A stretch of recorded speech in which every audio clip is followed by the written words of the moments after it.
ஸ்டாலின் அவர்கள் வந்து இவர்கள் டெல்லிக்கு போறாங்கனாலே பயப்படுறாங்க அப்படின்னு சொல்லிட்டு இபிஎஸும் சொல்றாரு, நம்ம டிடிவி தினகரனும் சொல்றாரு. யார் உண்மையிலேயே பயப்படுறாங்க?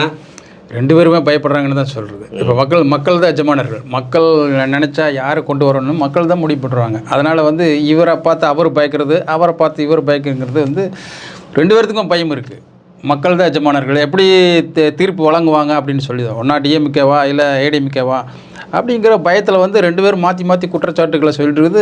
இது அரசியல் வாழ்க்கையில் இயற்கை தான், அது சொல்ல முடியாது. இப்போ டிடிவி தினகரன் வந்து அவருக்கு ஒன்றும் பெரிய பொறுப்பு இல்லை, இருந்தாலும் வந்து அவர் வந்து சொல்கிறார் பயந்துக்கிறாரு அப்படின்னு சொல்லிட்டு.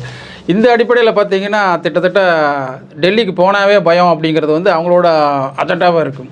ஏன் டெல்லிக்கு போனால் அவங்களுக்கு பயமாக இருக்குது அப்படின்னு சொல்லிட்டு இவங்க தரப்பில் பேசுகிற போது, இடி இன்கம் டேக்ஸ் எப்போ வேணாலும் வரலாம் அப்படிங்கிற மாதிரி ஒரு பயந்துட்டு, ஏற்கனவே சொன்ன மாதிரி பயந்துட்டு இருக்கிறவங்க அந்த பயத்தை வச்சுட்டு இப்போ சொல்கிறாங்களா அப்படிங்கிறதான் கேள்விக்குறியாக இருக்குது.